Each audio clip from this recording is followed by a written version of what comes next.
Olá, segunda série, tudo bem? Meninos, hoje nós vamos falar a respeito de unificação da Itália e da Alemanha. O primeiro assunto do livro 2 de vocês, do caderno 2 da segunda série do médio, desse ano de 2020. Falaremos a respeito de como aconteceu esse processo de unificação da Itália, como foi que o reino de Piemonte coordenou esse processo.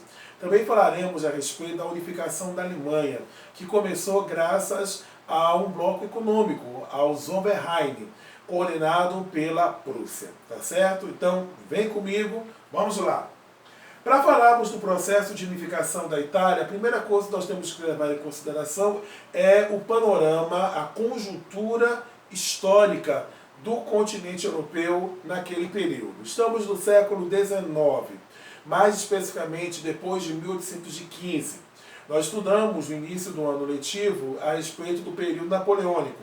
E aí vimos que Napoleão Bonaparte ele foi derrotado na Batalha de Waterloo no ano de 1815 pelos ingleses. Vimos também que para evitar que outras aventuras revolucionárias acontecessem no continente europeu, foi decidido através do Congresso de Viena a criação da chamada Santa Aliança, que trabalhava com, entre outros fatores, com a ideia da legitimidade e da restauração. Vimos também de que alguns países que surgiram após a queda do Império Napoleônico passaram a ter uma certa hegemonia dentro do continente europeu, aliados à Inglaterra e à França, como por exemplo o chamado Império Austro-Húngaro. No caso da Itália, o território italiano, no início do século XIX, ele não era um território unificado, ele estava completamente fragmentado em vários estados, em vários países. Só que alguns desses países estavam sob domínio de outras nações. Exemplo, nós tínhamos o Reino de Nápoles e das Duas Sicílias, que estava sob a influência francesa, haja vista que este reino ele era liderado por integrantes da dinastia Bourbon, que era a mesma dinastia que dirigia a monarquia francesa.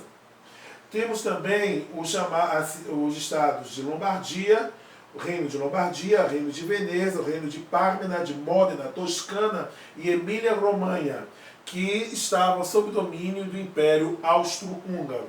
Tínhamos os estados pontifícios, também chamados de estados da Igreja, que ainda era o resquício do período áureo que a Igreja Católica vivenciou na época da Idade Média. Vocês viram isso comigo no ano passado, que é do poder da Igreja no período medieval, que a Igreja ela se tornou a única instituição sólida durante o período feudal. E com isso, a Igreja ela passou a ter o controle de 2/3 das terras da Europa Ocidental. Só que com a Idade Moderna e com os diversos conflitos que aconteceram, como por exemplo a Reforma Protestante, a Igreja aos poucos ela foi perdendo os seus territórios para os novos países que estavam surgindo, sobretudo graças à formação dos Estados Nacionais e ao absolutismo monárquico. E aí a Igreja, quando ela entra no século XIX, ela só tem o controle de parte do território da Península Itálica, além de ter o controle da cidade de Roma. Na verdade, a Igreja ela mantém esse controle da cidade de Roma desde a queda do Império Romano do Ocidente, no ano 476 depois de Cristo. E temos o único reino que tinha uma autonomia, era o reino de Piemonte e Sardenha. Pode passar. Agora eu vou mostrar para vocês um mapa da Itália nesse período, tá vendo? Aqui nós temos o reino de Piemonte e Sardenha. Aqui nós temos o reino das Duas Sicílias, que pega toda essa região aqui em amarelo. Aí nós temos os estados pontifícios, que é essa área aqui que estava sob controle da Igreja Católica. O reino de Toscana, de Módena, de Parma, de Lombardia, de Romanha, tá certo? E nós temos a região de Venécia, Istria e Trentino. Vamos lá, seguindo. O norte da Itália, durante o século XIX, vivenciou um forte processo de industrialização, dentro da dinâmica da chamada Segunda Revolução Industrial. E graças a esse forte processo de industrialização, segunda série, começou a surgir a necessidade da burguesia industrial do norte da Itália de buscar matéria-prima, de obter fontes de energia e, sobretudo, de ter um mercado consumidor. Só que, devido à alta fragmentação territorial da Península Itálica, impossibilitava que o comércio fosse feito a contento. Para eles, era de fundamental importância você ter uma unificação do território italiano para que pudesse ter uma uniformização, preste bem atenção, segunda série, uma uniformização com relação à cobrança de tarifas de importação que facilitaria as transações comerciais. Por isso que a burguesia que vivia no estado do reino de Piemonte e Sardenha, eles passaram a estimular o rei Vítor Emanuel II, que era o rei de Piemonte e Sardenha, a iniciar o processo de unificação dos estados italianos. Temos que lembrar também que o século XIX ele se caracterizou pelo nacionalismo. E nós vimos que o nacionalismo é um tipo de ideologia que trabalha com a ideia da valorização da chamada identidade nacional, muitas vezes recorrendo a elementos históricos e culturais. No caso, havia o que servia de mola propulsora para o nacionalismo italiano era tentar reviver a glória da época do Império Romano. Então a intenção dos nacionalistas piemonteses era fazer com que os demais estados italianos vivessem sob a influência do Reino de Piemonte, na verdade anexados ao Reino de Piemonte, para que agora a Itália ela pudesse fazer frente a outras potências coloniais europeias, como por exemplo a Inglaterra e a França, que também estava tendo seu nacionalismo fortalecido. Pode passar. Então, Vítor Emanuel II e o seu primeiro-ministro, Camilo Benso, também chamado de Conde de Cavour, eles lideram o processo de unificação que ficou conhecido como Risorgimento, que seria o ressurgimento da glória do Império Romano. E aí, no caso, para que pudesse fazer esse processo de unificação, o Reino de Piemonte ele busca aliados. E aí consegue formar uma aliança estratégica com a França e com a Inglaterra. Mas para isso, essa aliança estratégica era para justamente fazer com que o Reino de Piemonte tivesse condições de bater de frente com outro império, que era o Império Austro-Húngaro. Pode passar. Aí Piemonte, então, entra em guerra contra o Império Austro-Húngaro e vence os austríacos e anexa as regiões ao norte do território italiano, exceto a cidade-estado de Veneza, a República de Veneza. Neste ponto, Napoleão III ele percebe que o reino de Piemonte não ficaria restrito apenas à guerra contra os austríacos, não pegaria apenas os territórios italianos que estavam sob a guarda do Império Austro-Húngaro. Agora os olhos do reino de Piemonte se voltam para os estados pontifícios. E isso bateu de frente com os interesses dos católicos residentes na França.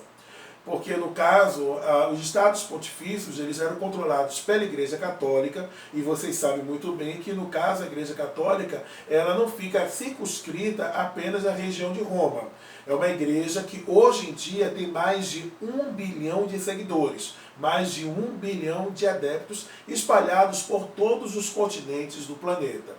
E como a França é um país muito católico, Napoleão III ele tinha medo de perder o cargo de imperador caso ele continuasse apoiando o reino de Piemonte e Sardenha.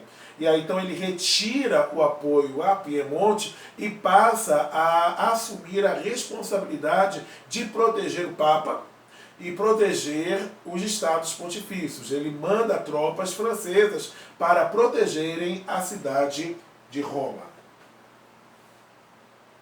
Neste intervalo surge a figura de Giuseppe Garibaldi.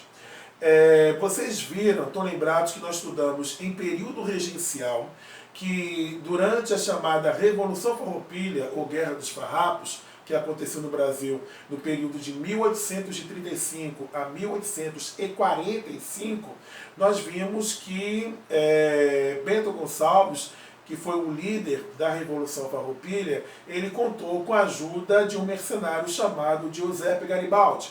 Giuseppe Garibaldi ele foi uma das pessoas que contribuiu, por exemplo, para a emancipação política da Santa Catarina, que virou República Juliana, durante o período da Revolução Farroupilha. Pois bem, após a Revolução Farroupilha, quando os farroupilhos, os farrapos são derrotados, Giuseppe Garibaldi ele volta para a Itália e ele passa agora a coordenar o processo de independência, fazendo com que houvesse a unificação dos estados italianos, pegando os reinos mais ao sul. Com isso, ele expulsa a família Bourbon do reino das Duas Sicílias e tenta implantar a república. Só que quando ele tenta implantar a república no Império, no reino das Duas Sicílias, ele bate de frente com os interesses da burguesia do reino de Piemonte. E isso faz com que o reino de Piemonte, ele, através da burguesia, comece a minar a autoridade de Giuseppe Garibaldi, que é obrigado a se retirar do processo de unificação da Itália. Agora Piemonte, com caminho livre, Piemonte assume o controle do reino das Duas Sicílias e anexa esse reino ao seu território. Os prussianos, eles auxiliam os piemonteses na vitória contra Veneza. Isso porque agora os prussianos eles entram em guerra contra os franceses na chamada Guerra Franco-Prussiana. Com a Guerra Franco-Prussiana, a cidade de Roma ela fica desprotegida, porque Napoleão III agora precisa dos soldados que estavam guarnecendo a capital dos estados pontifícios para participar da guerra contra os prussianos. E isso caiu como uma luva para os interesses do Barão de Cavour e para os interesses do rei Vítor Emanuel II. Então agora o reino de Piemonte ele invade os estados pontifícios e cerca a cidade de Roma e entra na cidade de Roma, apesar dos protestos do Papa Pio IX. Quando Vítor Emanuel ele consegue anexar os estados da Igreja, ele é aclamado rei da Itália unificada. O Papa Pio IX ele não reconhece, o processo de unificação da Itália, ele não reconhece a perda dos chamados estados papais ou estados pontifícios e se declara prisioneiro ali dentro do Palácio Apostólico, que fica localizado na Praça de São Pedro, no Vaticano. Naquela época o Vaticano era apenas um bairro da cidade de Roma. A chamada questão romana, ela só seria resolvida, segundo a série, apenas no século seguinte, somente no século XX, mais especificamente no ano de 1929, quando Benito Mussolini, isso mesmo, o líder fascista, ele assina o Tratado de Latrão. E ao assinar o Tratado de Latrão, ele reconhece a soberania do Papa sobre o bairro Vaticano. E aí é criado o Estado da Cidade do Vaticano, que é o menor país do mundo, com 0,44 km². E é justamente do Estado do Vaticano que a igreja tem o seu controle. É ali onde fica a Praça de São Pedro, a Basílica de São Pedro, e você tem os aposentos e os escritórios papais. Além disso, nesse Tratado de Latrão, a Itália ela se compromete em defender o Estado do Vaticano. A lira italiana ela se torna também moeda do Vaticano e o Vaticano passa a ter o direito de extraterritorialidade sobre os edifícios e outros prédios situados fora do fora do território do Vaticano. Sem contar que a Igreja Católica ela passou a ter primazia em relação ao ensino no Estado italiano. Tudo isso dentro do Tratado de Latrão e da concordata que foi assinada entre o governo italiano e a Igreja Católica. Pode passar. Meninos, isso foi o processo de unificação da Itália. Agora vamos voltar os nossos olhos para a Alemanha. Como aconteceu o processo de unificação da Alemanha? Quando termina o período napoleônico, a Alemanha, na verdade, era uma verdadeira coxa de retalhos de 39 estados independentes reunidos na chamada Confederação Germânica. A Confederação Germânica ela substituiu o Sacro Império Romano Germânico, que existiu desde a época de Carlos Magno, período medieval, Sacro Império Romano Germânico, desde a época de Carlos Magno. E aí essa unidade política ela deixa de existir com as guerras napoleônicas, agora sendo substituída pela Confederação Germânica. Mas prestem bem atenção, meninos, a Confederação Germânica não era um país, ela na verdade era um conjunto de estados independentes. Esses estados eles estavam unidos não somente por laços culturais, mas também para questões de defesa. O estado alemão mais importante da Confederação Germânica era a Prússia. E no ano de 1834 foi criado um bloco econômico chamado de Zollverein. O Zollverein foi um acordo econômico estabelecido entre os estados alemães, no qual as tarifas alfandegárias, as tarifas de importação entre os estados alemães integrantes do Zollverein foi zerado, propiciando um desenvolvimento econômico entre os estados que integravam a chamada Confederação Germânica e fazendo com que esses estados preferissem estabelecer laços comerciais entre si do que adquirir produtos de países de fora do bloco econômico, de fora do Zollverein. Mas isso foi uma estratégia criada pela Prússia para poder atrair esses estados para sua órbita de influência, para um futuro processo de unificação. E este processo de unificação, pode passar.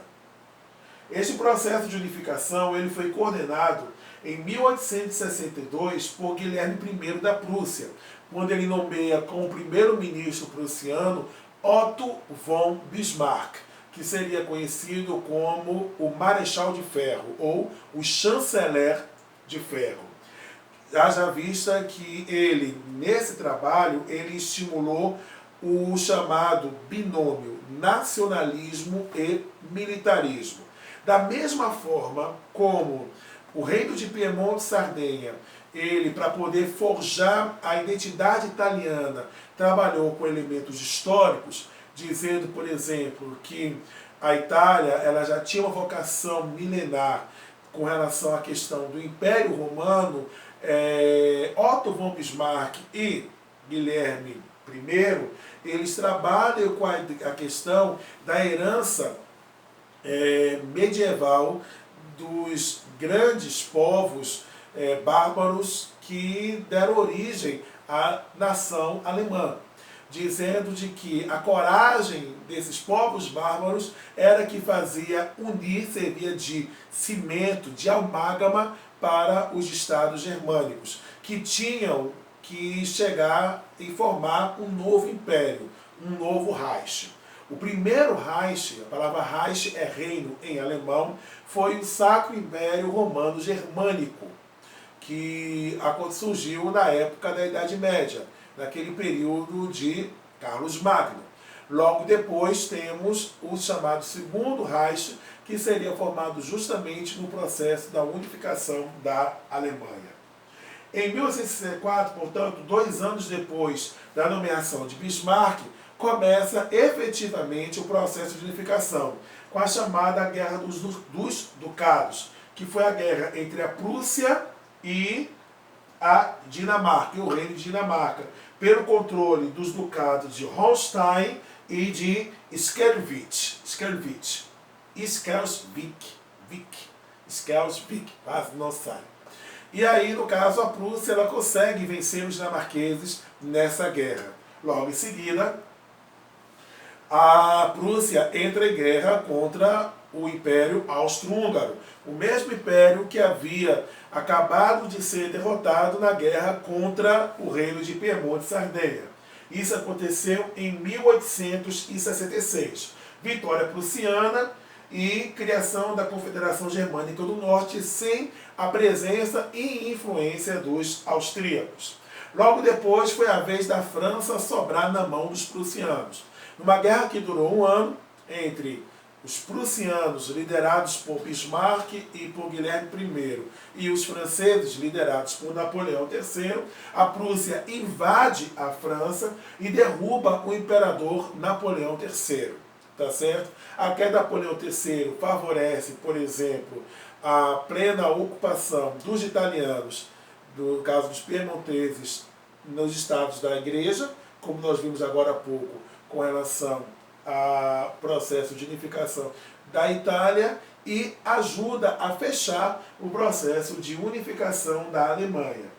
Acontece a assinatura do Tratado de Frankfurt em 1871, quando os franceses são obrigados a ceder as regiões de Alsácia-Lorena, áreas riquíssimas em minérios de ferro, o que faria com que os franceses buscassem revanche contra os alemães, o que iria contribuir para a Primeira Guerra Mundial, que aconteceria no início do século seguinte, e o pagamento, a cobrança de pesadas indenizações aos franceses e a anexação dos estados germânicos do sul. E aí o resultado, para terminar a aula de hoje, foi que Guilherme I foi aclamado imperador da Alemanha, surge o chamado Segundo Reich, e agora Guilherme I, ele passa a ter o título de Kaiser. A palavra Kaiser, segunda série, vem do alemão César. Então, derivando do nome César, que de nome virou título da época do Império Romano, os alemães se apropriam e agora utilizam o título Kaiser, bem semelhante do que os russos fizeram ao botar o nome César e transformar em título para o seu imperador, que passou a ser chamado de Czar, porque Czar em russo é César. Então se forma o Segundo Reich. Aí vocês perguntam, e o Segundo Reich acaba quando, professor? O Segundo Reich ele vai terminar com a derrota da Alemanha na Primeira Guerra Mundial em 1918. E aí Adolf Hitler ele funda o chamado Terceiro Reich em 1933, e o Terceiro Reich ele dura até 1945, quando a Alemanha é derrotada na Segunda Guerra Mundial. Turma, com isso nós encerramos o assunto processo de unificação da Itália e da Alemanha. Terão atividades sendo postadas no plural nos próximos dias, bem como passarei algumas atividades para que vocês respondam no livro, tá certo? Algumas questões, não somente deste capítulo que nós estamos trabalhando, a unificação da Itália e da Alemanha, mas também dos capítulos anteriores que nós trabalhamos nas últimas aulas. Tá certo? Turma, um bom feriado e até a próxima!